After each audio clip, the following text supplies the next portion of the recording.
Hello and welcome everybody to the last day of Academy broadcast for the summer season. It hurts to even say those words at the beginning of this split. I had a longer beard than Joshi, and somehow I still do now at the end of it. I got Joshi on the broadcast with me and Mad People joining me. And I didn't get the pink memo. I didn't realize we were supposed to wear pink today, guys. That's too late. You don't have a chance. There's no opportunity for you to change that all throughout the day. This is that's red. Yeah, that's red-ish, not pink. It's in the same. I'm bad with colors, and even I know the difference. I got a sunburn. There we go. That's how I blend in. You know, it fits still. But guys, I still can't believe that this is the last day. Josh, do you have any favorite memories? I know I'm putting you on the spot here because we didn't prep this. I mean, we've just been seeing so much Team Liquid dominance throughout this entire season thus far. Honestly, I don't remember necessarily my favorite moment, but I remember the most tragic moment was when I realized that I cast my first Team Liquid loss when they actually dropped a game to Dignitas, and I was like, man, now I can't make fun of Cubby anymore. Now Team Liquid can also be mad at you.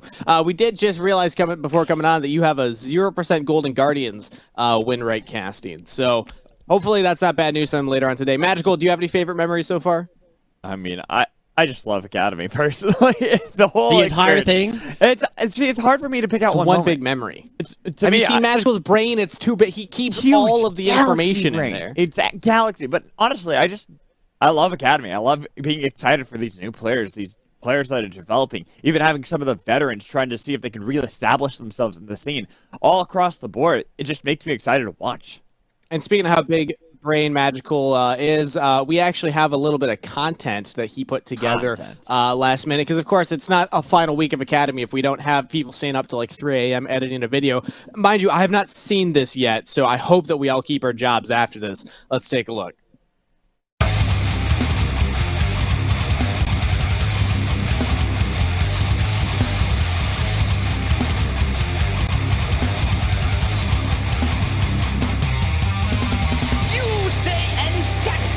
But I say Academy! The anatomy of majesty is the weight of a new reality. The gravity of brutality is that sinkers with mentality. You've got to be scouting the boys that be tapped. Got skills with the frills are giving it a chill. See stuff you can't put up on the mountain. I've had to prove, making moves, got the cruising down to prove who's next.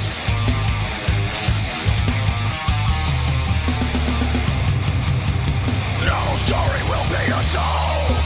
An answer that I need to know. Who's next? It's me. Who's next? We play. Who's next? So take it to the next degree. Are you a sight to behold? Then prove yourself among the bold. Who's next? It's me. Who's next? We play. Who's next? So take the throne and Academy.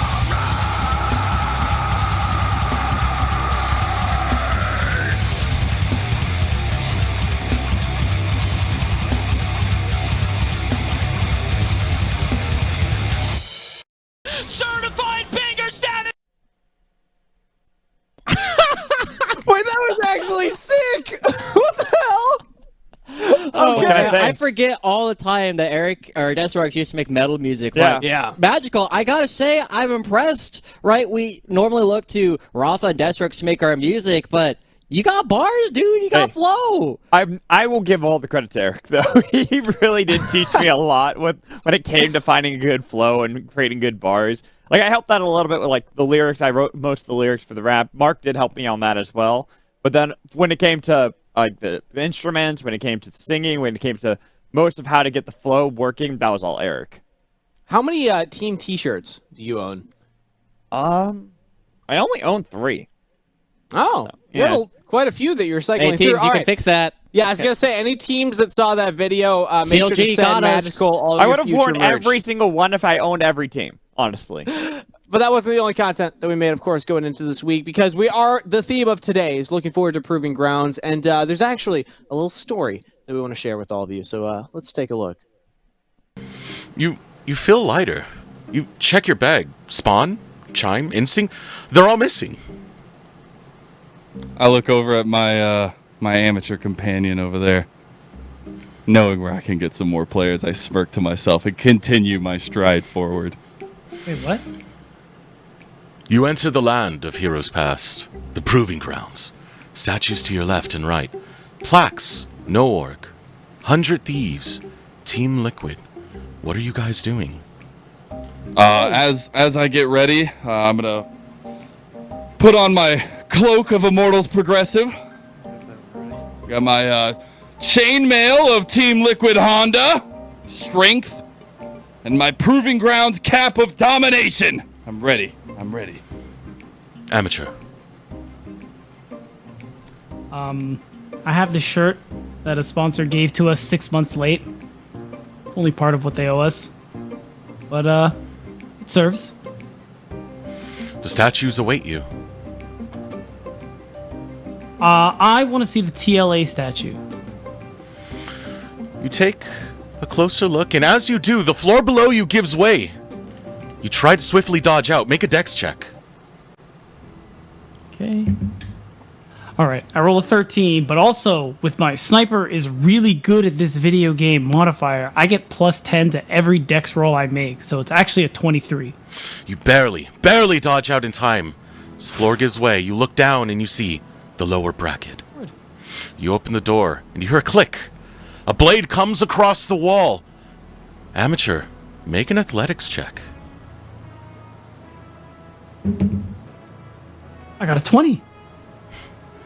You forget your macro exhaustion. What? 8 people, middle. I don't need a... Disadvantage. Alright. Just gotta roll another one. Come on. We're consistent in amateur, right? 4.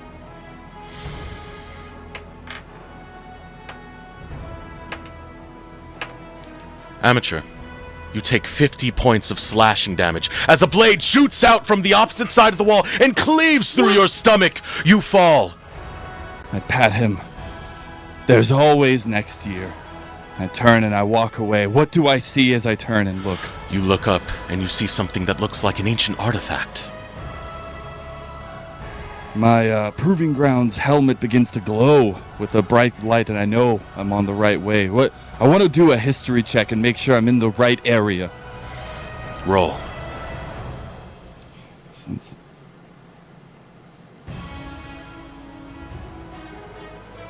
it's an 18 plus 4, that's 22!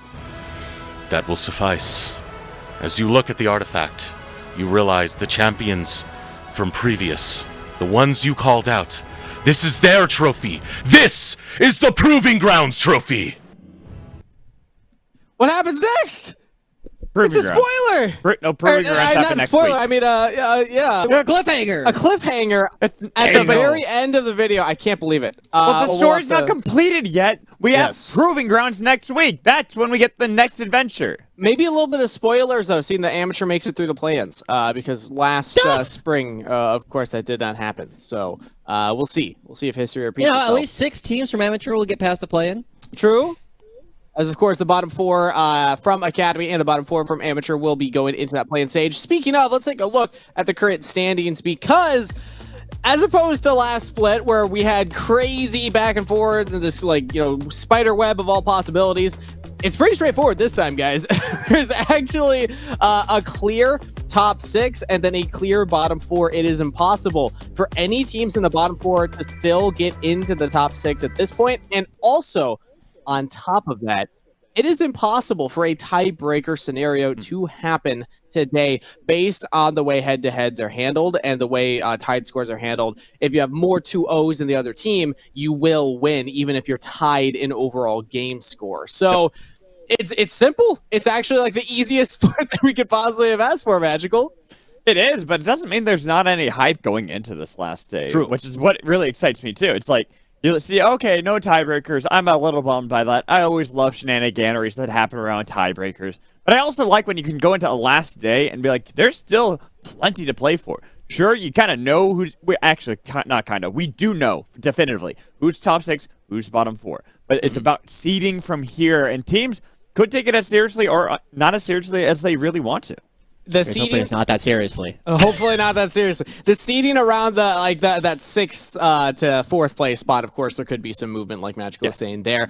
But the big matchup that will not matter much for moving teams around in the standings, but is potentially a preview of the finals of Proving Grounds. Definitely a rematch of last Proving Grounds, 100 Thieves versus Team Liquid, the match that everyone's been talking about all week. And to highlight that, we wanted to give props to two of the players that are front runners in the MVP conversation right now in Ayla and Busio. These two guys have been absolutely popping off, and you can see it, Joshi, in last split's spring finals. And it's absolutely insane, right? This is going to be the big discussion that we have to have at the end, right? Cubby's a die-hard believer in Busio. I'm not going to back down from my man Ayla, and so this is kind of some of the two best players that we currently have in Academy. They're going head-to-head today. They've had to play against each other so much over the past several splits, and it's really going to culminate towards the end of Proving Grounds. Now, admittedly, this series that happens today doesn't have a whole lot of impact on standings. There is a possibility that 100 Thieves and Cloud9 trade spots as to who actually gets second, but this is that preview, right? I don't think either of these teams are going to back down because so much pride is on the line, even if the standings aren't. Let's go, UG. There's a lot of teams too, and a lot of players that will be fighting for that finals matchup, of course, in Proving Grounds, but it's just cool that the teams that were in the finals in spring are at the top of the standings here in the summer regular season for Academy. We get to see them in the last day on broadcast. Absolutely insane. But let's take a look at the schedule so you know where to find all the action. Because, of course, you're tuning into twitch.tv/academy. We'll have CLG versus FlyQuest, Cloud9 EG, and TSM versus Golden Guardians, a banger to close out the entire summer split. But if you want to check out that Team Liquid 100 Thieves, have us up as well. You give eyes to both streams, but twitch.tv/path to LCS is where you will find Team Liquid Honda versus 100 Thieves Academy, and then Dignitas versus Immortals Progressive. Yeah. We know you guys have two monitors. It is not ridiculous for you guys to be able to watch both streams. If you have a Windows computer, take the tab, just drag it all the way to the right or left side of the screen. It'll automatically pop up and ask which stream do you want to be, what window do you want to be on the other half of that screen. Just get them both up. You got some good games to be going on. Team Liquid versus 100 Thieves is definitely the hypest one, but CLG versus FLYA still has standings implications. Right, I was about to say, you're saying that's the hypest one, but I actually think that I'm really a big fan of what we have first here on this stream. CLG versus but I like FlyQuest. the best teams. Yeah, arguably. The thing is, I'd say arguably. Well, because we've also seen Magic that was team not convinced. I'm not convinced because we've seen a team like Golden Guardians have a resurgence and take wins off of both 100 Thieves and Team Liquid.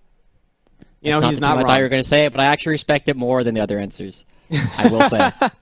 I do like that answer. If any of that schedule blindsided you, though, it's probably because you're not following a certain Twitter page. So make sure if you do have a Twitter account, pull up twitter.com/@path2LCS for more updates. I believe he's got some kind of skit. All right, here we go. Yep. For anybody who's not aware, this is the account that you need to follow @path2LCS. Okay, make sure you check it out. You did it. That's the account. That's where you'll find all your updates on scheduling, on standings, on everything Academy and Amateur. I am so happy right now, Steve. You have granted my wish. I just want this to be a testament for the trust that I have in my roommate, Coco the Dragon, because I went into his room, I said, can you draw @path2LCS on the back of my head? And he drew something, and I have no idea what it was. I have not seen the back of my head yet. It is @path2LCS. Okay, see, that's the level of trust that I have in my roommates right there. That he wouldn't prank me live on broadcast. But with that said, let's get into our first matchup of the day. Because on this stream, twitch.tv/academy, we will have CLG Academy versus FlyQuest Academy. And Magical, you were already saying how excited you were for this match. Well, FlyQuest having a late season resurgence where we saw they had a huge slump going from the break until just this week. But they've started off so hot. They are one of two teams that could potentially get a 6-0 in our final week. And the other one being our #1 seed in Team Liquid. That just shows the resurgence, the change of pace, and how FlyQuest are coming back as a team. Almost like what they showed last split, where they ended up in the bottom 4. They didn't look so good going into Proving Grounds, and then suddenly made a deep run in Proving Grounds. And It as we feels take a as look at though- the roster below us, okay, Josh, you go for it, actually. Well, no, I was just going to say, as we take a look at the roster, it feels as though some of the veterans are coming alive at the right moment. Even as recently as yesterday, I spent a lot of time criticizing Tomo's macro positioning and movement around the map. He was getting caught out quite a bit. That's not been happening this week. Yesterday, Diamond was able to save him every single time. The day before, he wasn't making these kind of mistakes. And this is the perfect time for Tomo to be coming back alive right as you're trying to build up momentum to go into Proving Grounds. And even though you don't have to play immediately in the play-in, this is your opportunity to make another deep run for Diamond. They made top 6 last spring, and I would also give credit to Kumo where it's due because he's really been stepping up in this last couple of weeks and showing a lot of improvement as a player. UG, Spyrax, everything coming together for FlyQuest Academy, but Diamond is the player that we want to focus on going into this match because of his leadership, his shot calling, his consistency in making deep runs in Proving Grounds, even back before Proving Grounds existed. This man has won 2 Academy titles, Joshi. Yep.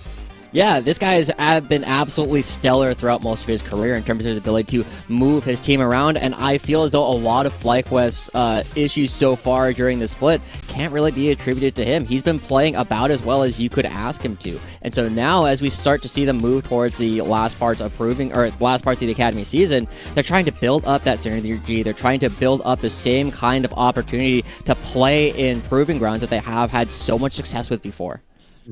And on top of being a good player, Diamond, we even had him on the spring finals broadcast with us. Yes, we did. Completely smurfed the He worked out broadcast. with you a bit. He worked out with you. He did the went mad through a couple scientist wrist bit. trainings. He's got a lot. He did a lot of stuff. As a multi-talented man. See, LCS has their players coming on broadcast. We did it first, okay?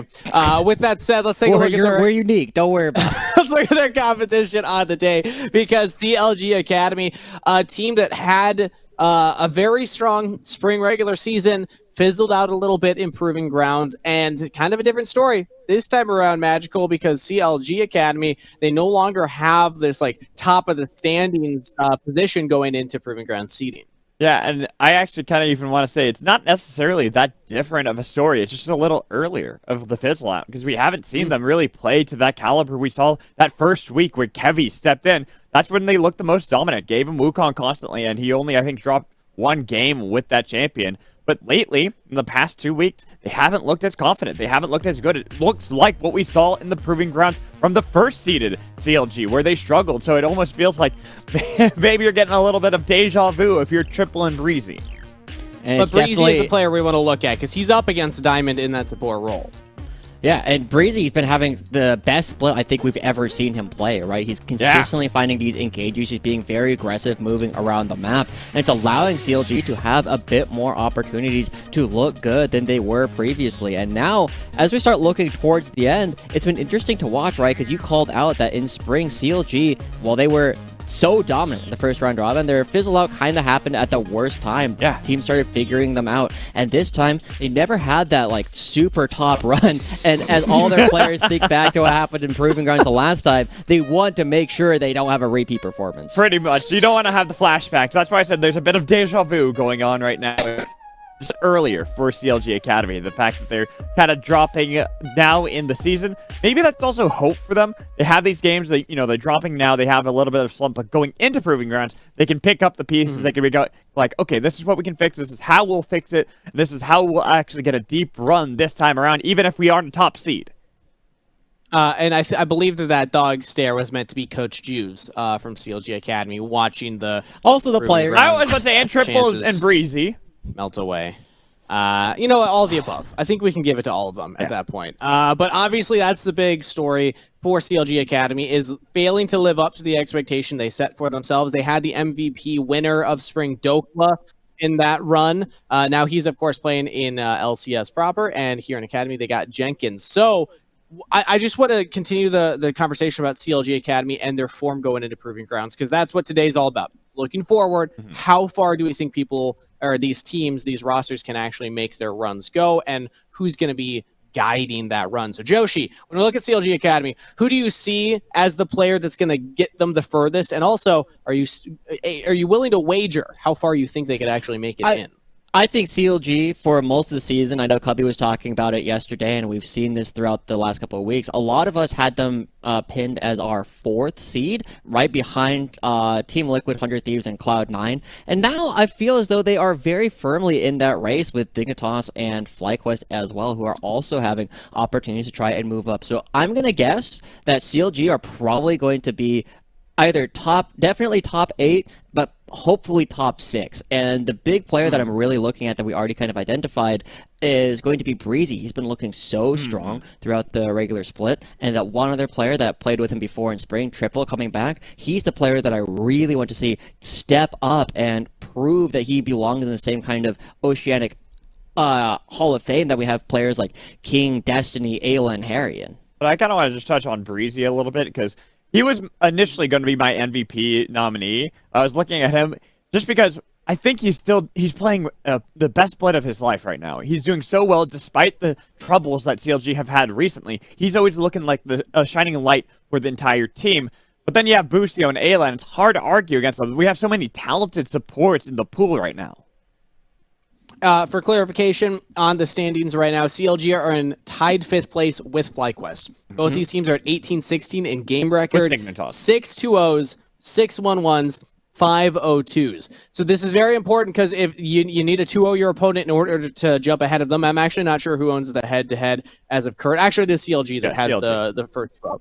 So even if CLG goes 1-1, let's actually take a look at the standings again so people have a visual to follow along with this. But importantly, Dignitas, it says 18-16 on game score, but they have one more 2-0 than either CLG or FlyQuest. So they're technically ahead. So not only is CLG competing against FlyQuest for seeding right now, they also are rooting for Immortals Progressive, who will be going up against Dignitas Academy later today as well on the twitch.tv/path2LCS stream. And that one's also got a lot of implications because for Immortals Progressive, they really need to pick up these wins going into the play-ins because they've been struggling as of late. But Dignitas has pretty much a new roster, only 2 members remaining in the final week. You really want to make sure if you're Immortals, you're beating a team like that. But if you're not beating a team like that, if Dignitas are able to kind of get themselves together, get that synergy last minute to be able to pick up those wins, guaranteeing themselves 4th is a good spot to be in. And as we look at these standings one more time, right, with Dignitas, because they are leading the number of 2-0 sets that they've had throughout the season, as long as they get as many wins as either CLG or FlyQuest, Dignitas will remain in the 4th seed going into Proving Grounds. CLG and FlyQuest both need to 2-0 and hope that Dignitas doesn't. And this is an opportunity for Immortals to take that. But now let's talk about FlyQuest, because that's the other team in this series that we're about to watch right now. I want to do the same thing. Joshi, I'll have you start then Magical. How far of a run do you think FlyQuest Academy realistically can be hoping for going into Proving Grounds? And also, what's a player that you think is going to be, really steering the team on that run? So I'm a pretty big believer in momentum, right? The way that players move around, and we heard it from Jalal Spyrax yesterday saying, I don't really know what clicked. It just kind of came together. And I have a whole rant I can do about player drift at some point, but it seems as though FlyQuest are drifting together. And because they're coming in at the right time, I actually think that this is probably my prime candidate to take 4th overall in Proving Grounds, behind the aforementioned teams. I'm actually with him. I'm with him. I think the same. I think usually will be a contributing factor for it. All right, well, if both of them believe that there's a potential of top 4, that means a lot could be riding on this match to get better seeding going into Proving Grounds. With that said, Pick and Ban is ready for game number 1. So, Magical Joshi, take it away. That we shall. See you later, Steve. Also, big shout-outs to our boy, Rafa. He wasn't feeling well today. That's why I'm stepping in for his place here today with my man Josh right here. We got to get ready for this one. It is our last day of the regular season. Proving Grounds starts next Wednesday, right away, essentially. We look at this draft at the moment. Gnar taken away from Jenkins, but also that Wukong ban towards Kevy. I kind of highlighted it before. When CLG have found a lot of their successes, it's with Kevy playing Wukong. Yeah, and Kevy has definitely been a player who I've been rather impressed with his ability to read map states, but haven't necessarily been seeing the same kind of mechanical prowess I was expecting from him coming out of the LCO, right? And so now as we start looking towards the rest of the draft, we're seeing a lot of focus taken on these junglers, and it ultimately means that these junglers who have had a lot of impact, only Yuji's going to be getting the champion that he's been having so many games on. It's actually been, I believe, his most played so far this entire split. And then an insta-lock for Gwen out of Jenkins. And it's not like before, because there was like the mini rework, I suppose you could say, for Gwen, where she kind of got turned around a little bit in how she plays. She's more strictly in top lane now. She's not really got that flexibility to go into the jungle that we were seeing, even if it was only seldomly. We saw it somewhat in spring. But having Jenkins pick that blind in this matchup against someone like Kumo, who I'm interested to see what Kumo drafts to try to beat Jenkins in that top lane with. Yeah, I mean, this is something that is pretty classic for Jenkins, right? He was always really good at AP top laners. He played a lot of Vladimir, he played a lot of Kennen. He's been playing the Gwen basically since it was released, and he's looked pretty decent on it. And now as we see the Taliyah getting picked up, this can still be flexed between both Triple and Kevi. There's already a lot of magic damages coming through, and with Yuji already going onto the Viego, they don't have a true tank. Even with the Blade of the Ruin King plus the Sunfire style builds that we're starting to see become a bit more popular in characters like Viego and other bruisers, you're not necessarily going to be staying alive nearly as long as you would if you were something that was going to be building that as your first choice anyway. Right. And then on the other side, with good way to kind of burst through tanks, both the Gwen and Taliyah, especially depending on the build that we get Taliyah, and whether or not it's going to be mid lane Taliyah or jungle Taliyah.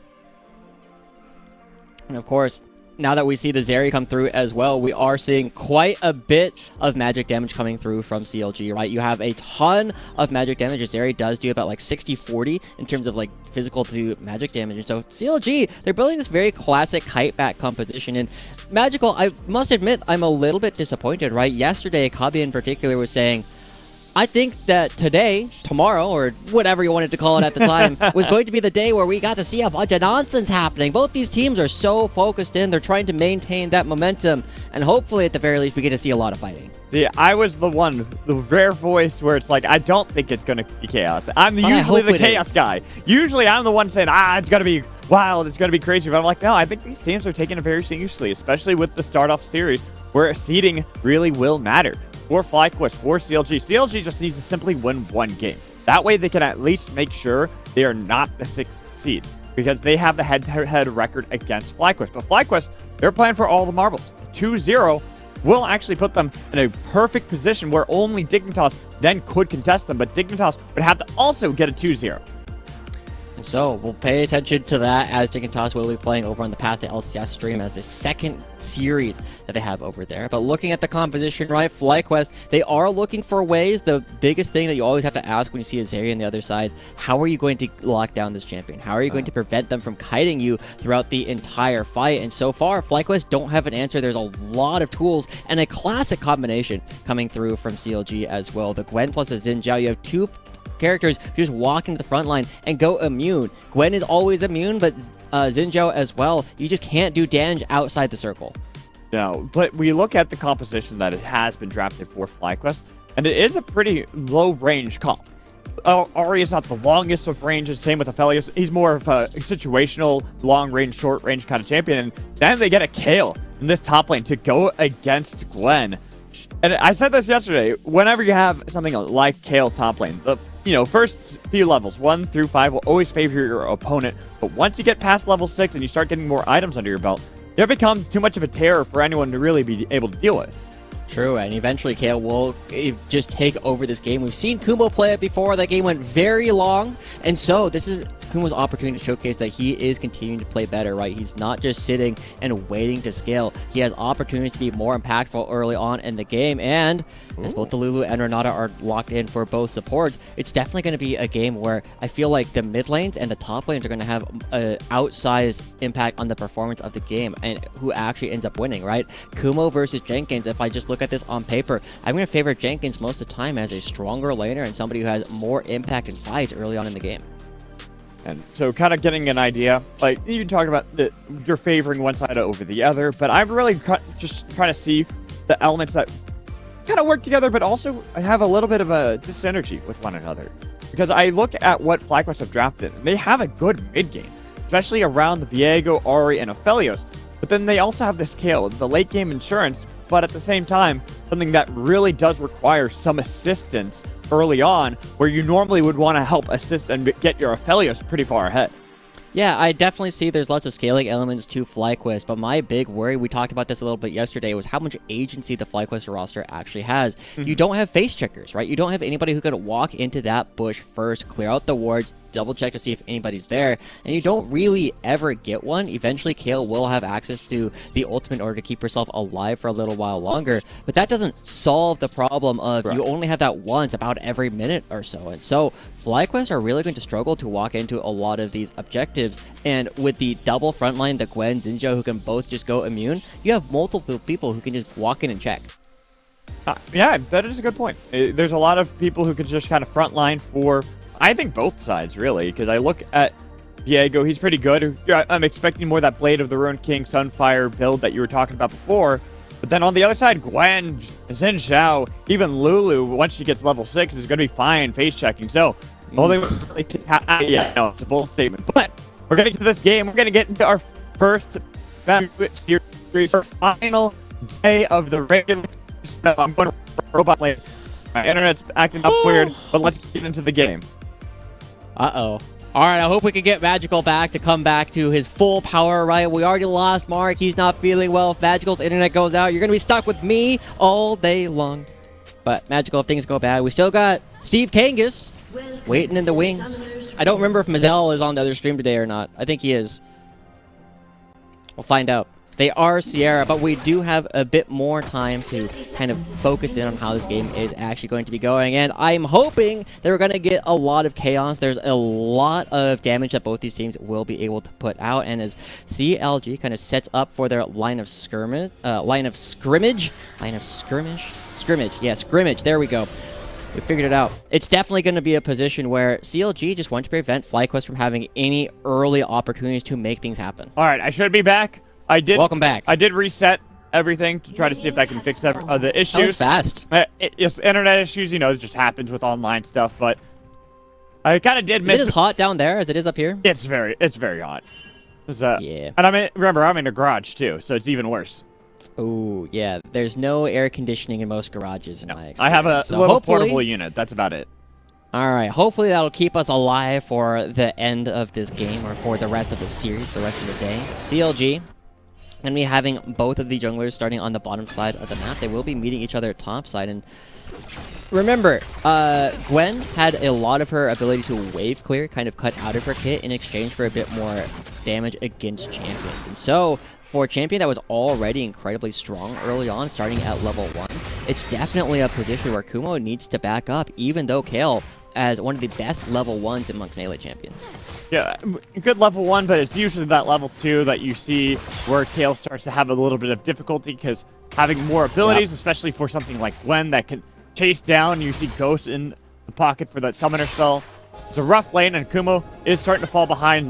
Is going to lose that level 2 race.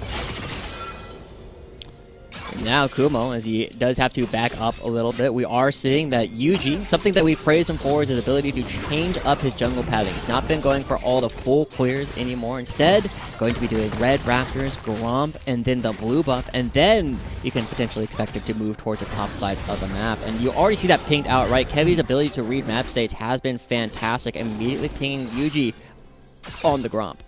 But Yuji's also someone who played it very well with knowledge of his opponent, spotting their movements out, trying to see if he can also control his enemies. So right now, I think it's a battle of wits between a younger player in Yuji, this guy who came over from Mongolia, with Kevy. He's got a little bit more experience, but only just because having gone to MSI in the spring as well, playing in the Oceanic region.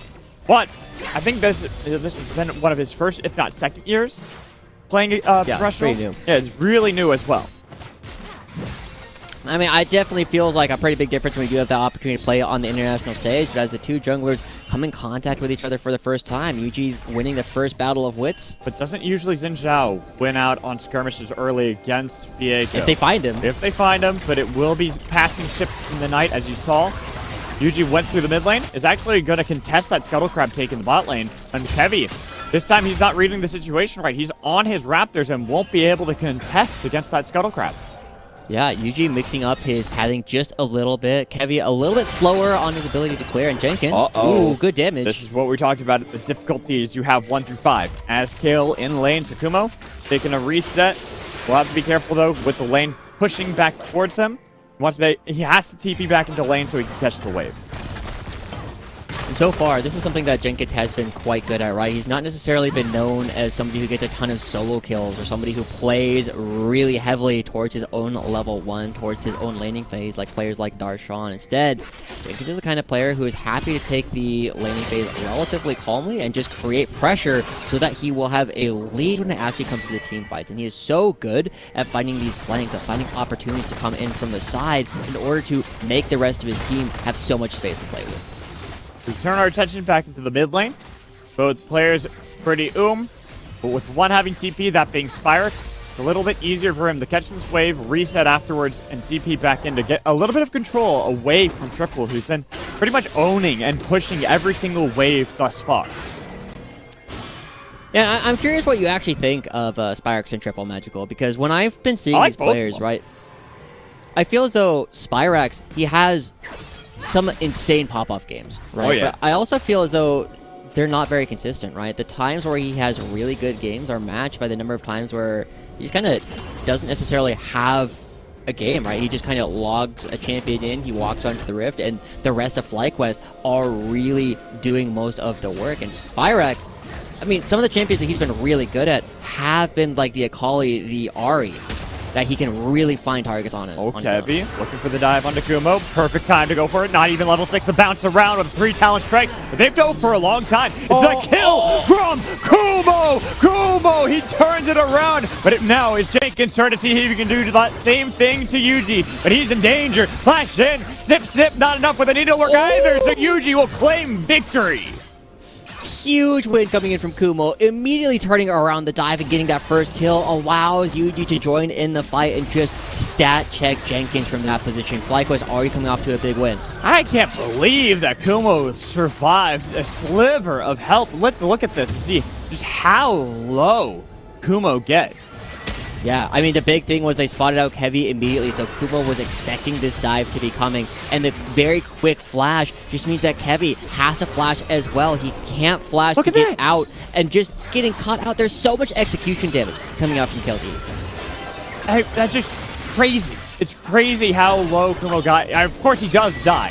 The fact that he gets first blood as Kale into a Gwen lane, and is now set up with an assist on top of that, you're about to get level 6. Actually, Kumo is level 6 now.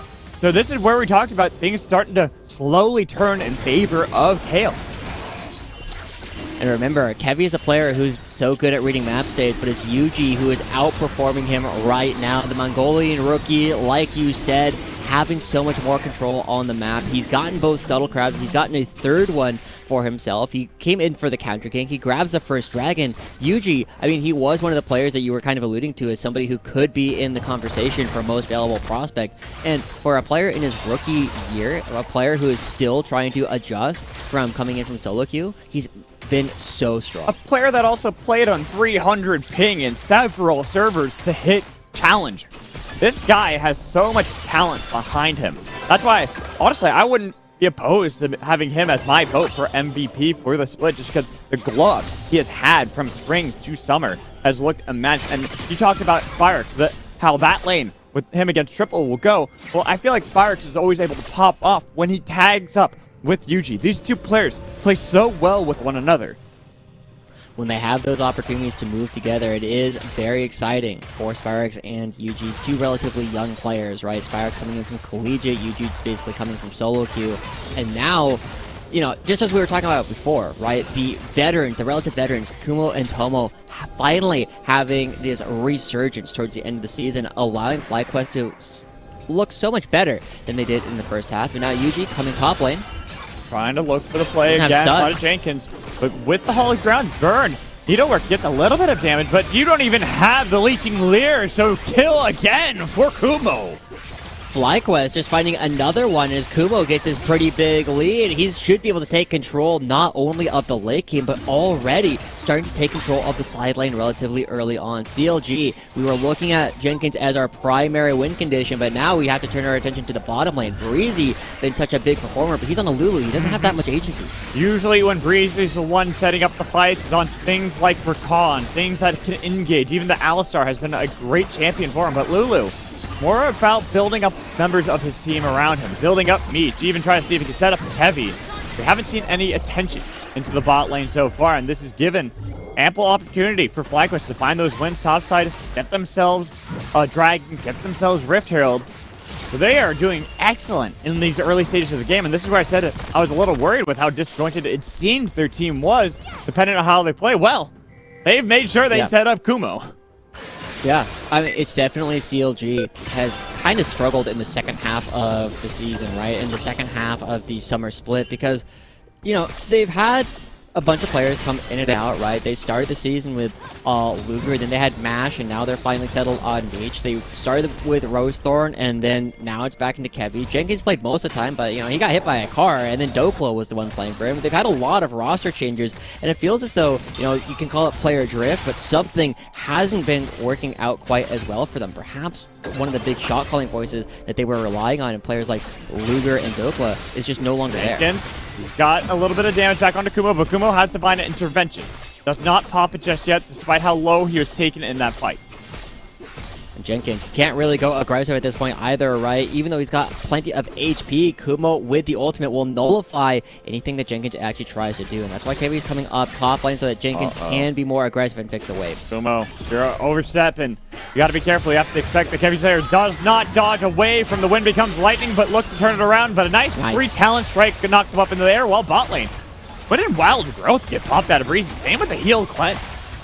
I mean, they had to back up, apparently, but good job from Jenkins staying out of the range of the Divine Judgment. But Tomo and Diamond have been playing this so well, and now that they know that Kevy's topside, Yuji pushing them off the wave, they should get at least 2 plates off of this. They and might Meech get the and full Breezy thing, continue to fall behind. They have the Rift Herald. They have the Herald, yeah, it's the whole thing. Yeah, so getting all that gold, I would even like to see him back off and just give most of that gold to Tomo.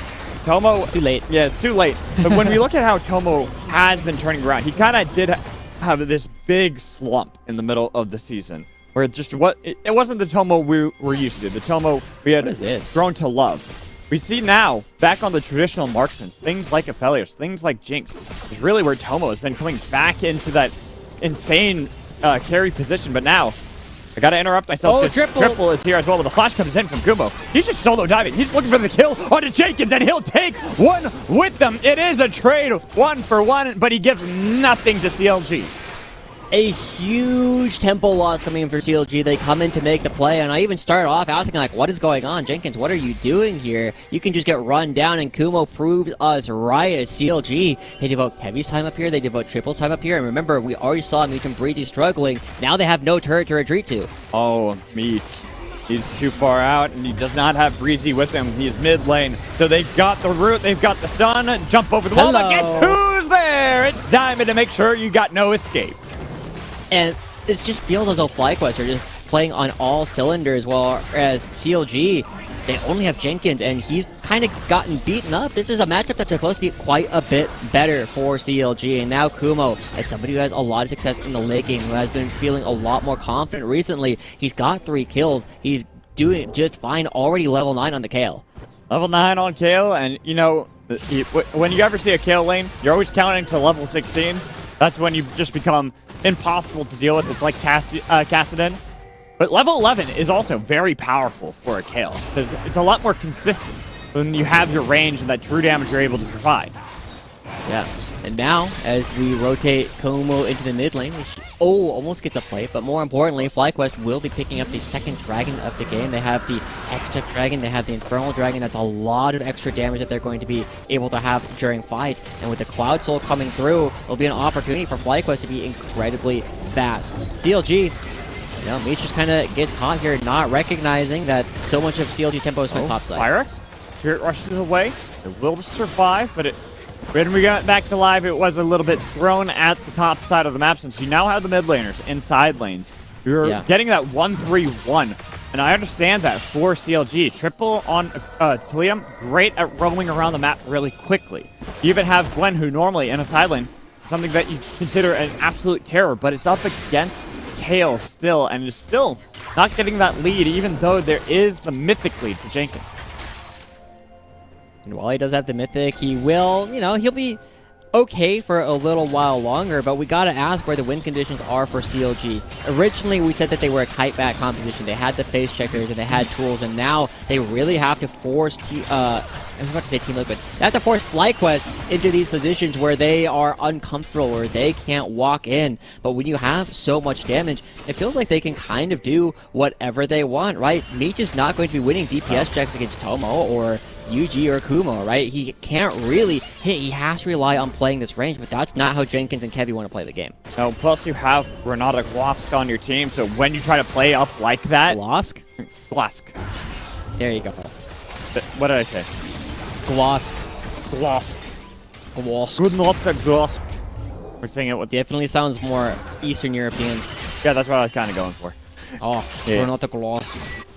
Anyways. Anyway. Back on topic. You got me distracted. So back on topic. That the Renata Gloss kind of does make sure that that's going to be difficult for CLG, where you just say they are push back team. They would much rather catch and release. But if they have to play aggressively, if they have to utilize some of these players, such as Kevy or Jenkins, to try to get into the backline, or even just to peel from each, Renata's going to make that really difficult to perform.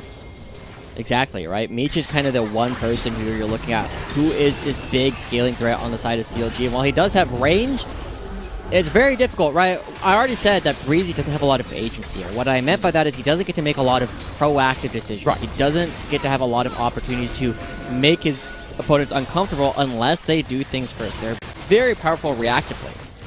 With CLG, right, the players that you need to be really aggressive are Triple, Kevy, and Jenkins. Oh. A little bit of damage traded on Diamond. Nice seismic shove, but all the while, 4 members here, and even having Jenkins sit in base in case they needed a DP flank, they still weren't able to wrestle control away in mid lane or even around the Rift Herald. So, as another neutral objective goes over to FlyQuest, that is 4 in a row, right? Both Rift Heralds, both Dragons picked up, and FlyQuest, one of the things that we always look at, or at least one of the things that I always look at when I'm trying to judge the strength of these teams, of the Academy squads, is how well do they make plans in the mid-game. This has been a weakness so far for FlyQuest, but with this kind of lead, and with this kind of composition, I feel as though they are less worried about trying to make things happen. They are okay with taking things slow, and instead turns to CLG to try and upset the balance of power. I think you're right when you say that FlyQuest do struggle in the mid game, but I think that's only true for the previous one, the one that was slumping. We're week 7 FlyQuest. This is a whole different beast, where they just seem absolutely dominant on the Rift. They have these great plays, the movements from UG, even the control. We compare that to Kevy, who we also saw as this control jungler, but it's UG who's had pretty much the upper hand this entire time. Okay, Jenkins has a moment where he is behind Kumo. Yeah, but look, UG's nearby, so now the fight initiates right under the Hollow Ground with the Needlework coming out as well, but the Divine Intervention stops a lot of the damage, and now here's Triple. But they've got the numbers on the side of both. 3v3, and even Spyrex is here, who had to go gold and dodge away from the seismic shove. So all in all, that's a good play for FlyQuest. They get a lot of damage on that tier 2, plus they don't lose anybody. And now they're in a perfect position for the upcoming Dragon, right? They wanted to be on this side of the map anyway. They're here a little bit early, but that's way better than not being here at all. And FlyQuest, they're taking control. They have pick tools. If CLG is the one that has to face check, even with their face checkers aren't very strong. As the Rift Herald gets dropped, FlyQuest will probably open up the map even further. Yeah, and this is one of the big turrets to try to take down. Even if you only get it low, it sets you up for the play. The control you've already gotten for yourself on this bottom quadrant of the map around Dragon. This would put you in soul point potential. 1 away, even if it's only the Cloud Soul. You'll still take it. Soul is a soul. Sound like Thresh. What is the worth of a soul? But now UG marking Jenkins. They both know each other are there, and so the smite's a little bit far, but CLG not going to be contesting, instead going to be pushing in the mid lane. Yeah, they really can't. This is the only answer they really have, is try to get a lot of damage onto this tier 1 and mid. But they barely get it below 50, and now, being overextended, they have to be careful, because they already got the Crescent Strike out of Kevy, and now they get a lot of damage. He goes golden to survive, while Triple is looking for the flank angle, but it's still the sacrifice of Kevy. Meech harassing Kumo on the other side. The Zap will connect onto Tomo. He still has to be cautious. He has to be careful, because Breezy was chased away on the other side. Now he dives in. He gets a flash away, though, because Tomo's damage is too great for him to handle, and Yuji continues to rampage in the backline, while Jenkins might be able to dissuade him for now. There's still FlyQuest that fight too. with FlyQuest, I mean, they're just taking control, right? CLG looks too disjointed to really stand up in the fight. Kumo still has ultimate. He can try and turn this. And with that, he does, turns it around. He doesn't pop the ult. He could have easily turned it around, but either way, takes one to the grave with him. Yeah, Kumo has been so aggressive in the past couple of weeks, and it's so refreshing to see how this player is growing, right? We had a big conversation about whether or not Dokla could be our most valuable prospect because he was a returning player. Kumo was another returning player, and this kind of play makes me see the growth that this player can still have. But FlyQuest, as a whole, they pick up another turret, they take more space on the map, and they are just winning so many of these skirmishes that it feels as though CLG can't really come back. It almost doesn't feel as though there's like a whole lot to like work through here, because it's just CLG being like, do you want to fight this? And FlyQuest are like, yeah, we do. What are you going to do about it? And CLG is like, Well, this is where most of the power for FlyQuest comp is online, is this mid-game. The FLYA, Ari, Viego, all looking so well in these fights, hiding it back each time. And even Kumo is essentially transcending to that late game a bit early.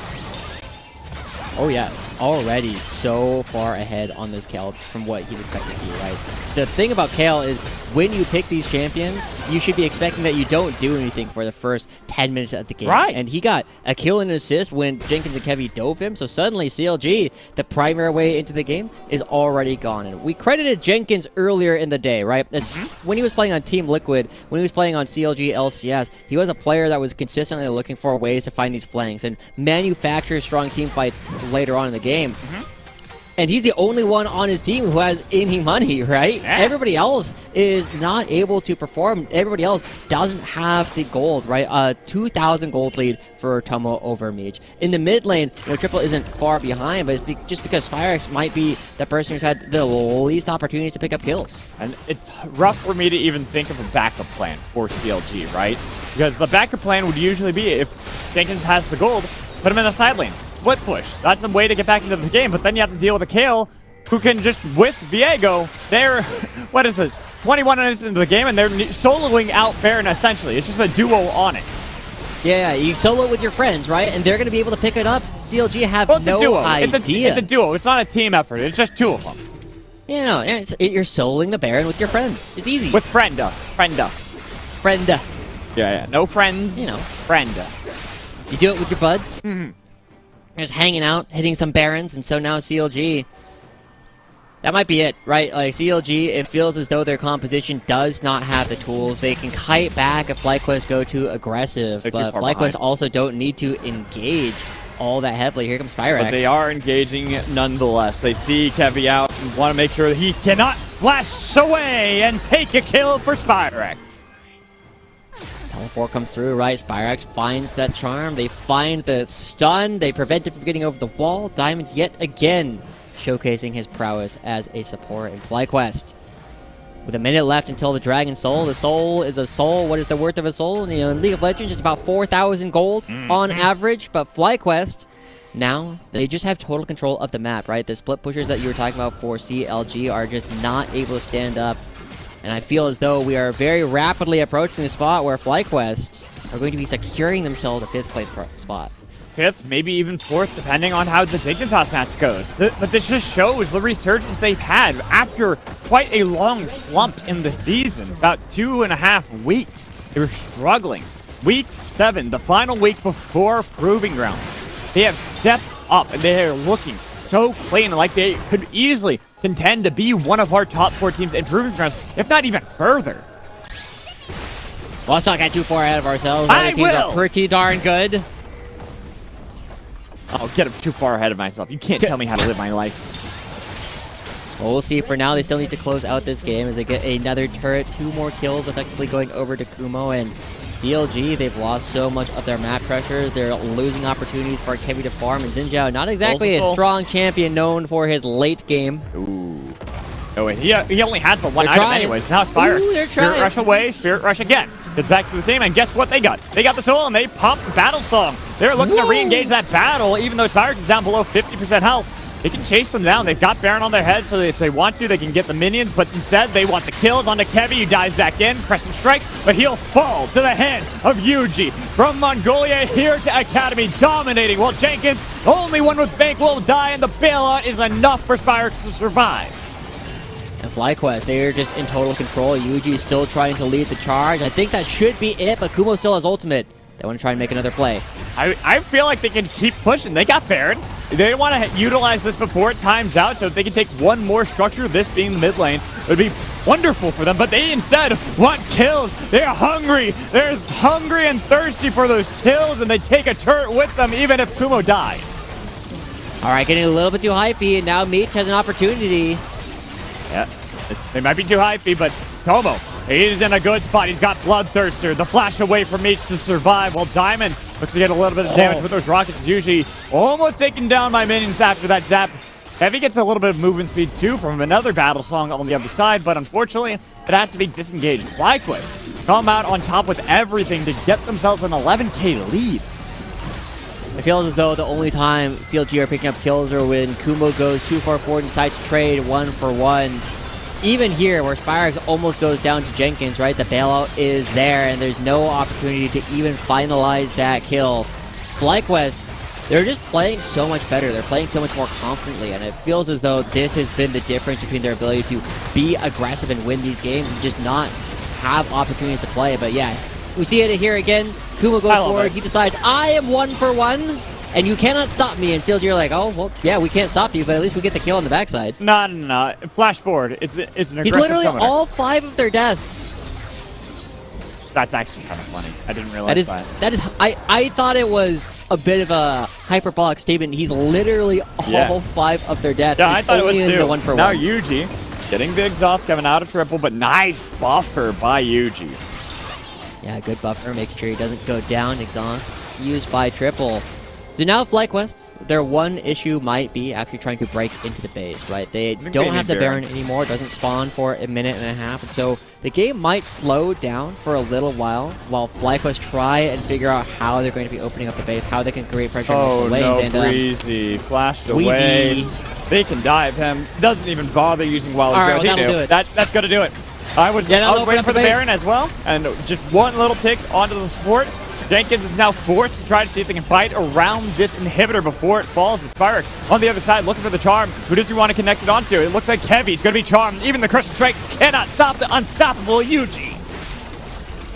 They pick up the mid lane inhibitor. They're going to be going towards the top side, and FlyQuest going to be closing this one out relatively quickly, right? They already have another wave to bring in. They do so much damage to these structures, and Breezy is still in the death chamber. He's just now respawning. That's 2 inhibitors already picked up. I was worried, how are you going to open the base? Well, if you just get one pick and then you dive everybody else, that'll work. Possibly even getting triple, as triple using another rock to kite back, get the catch and release you talked about earlier. Unfortunately, FlyQuest know better. They're not going to get baited into a fight. Instead, they'll take all that they came for. They've got the treasure trove, and with the purple worm about to spawn here in 15 seconds, they could go for that, or they could try to bait another pick. CLG, they know that the Baron is spawning. They want to try and get a bit more control in the space, but they choose the right path. Yeah, and they look for Tomo, but they are still reinforcements nearby with the TP for Spyrex if he wants to look for a flank. He's staying in the base until something actually breaks out. There's going to be the TP. They got the stun onto Triple. Triple has to go golden to be able to survive. The Heartbreaker wasn't enough, but that's going to be a beautiful hostile takeover. Even though they lose Diamond, it's still the fight around him. It's everyone getting cleaned up from CLG. They are popping off. FlyQuest are here for victory. They're here to make a statement that they will get that top seed, that they are the team to fear in that glove. There's no tiebreakers. There's no worries for FlyQuest because game 1 over. CLG will put them just slightly, just barely above them in the standings as they look to clear out one more kill. There it is. Tomo even waited for it. And there we see FlyQuest as they pick up the win. They haven't secured themselves the 5th seed just quite yet. They need to pick up another win because if CLG go 1-1, there will be the tiebreak. Yes. All the tiebreaks will go in favor of CLG. So we saw CLG, they tried to make something happen top lane. Didn't work. Oh. But I think that's something they can try again, right? It's one of the things that we always look at. KV's map states and reading where people are has been quite good, but this was a spot where they weren't quite able to mechanically execute on the actual play itself, and that allowed Kumo to get not just one kill, but also an assist on the second part. Well, and I think it's also partly on Yuji and how he read the map. He was in a perfect place to counteract that dive. Pretty much, Kumo did most of the heavy lifting, but even having someone to support you afterwards to make sure that instead of just a 1-for-1, it's a 2-for-1. It's a great showing for FlyQuest with their rookies, with their veterans, and how they're all growing as a unit. We're going to toss a break. When we come back, we'll have our host, Kangas, for our halftime show. Make sure you stay tuned.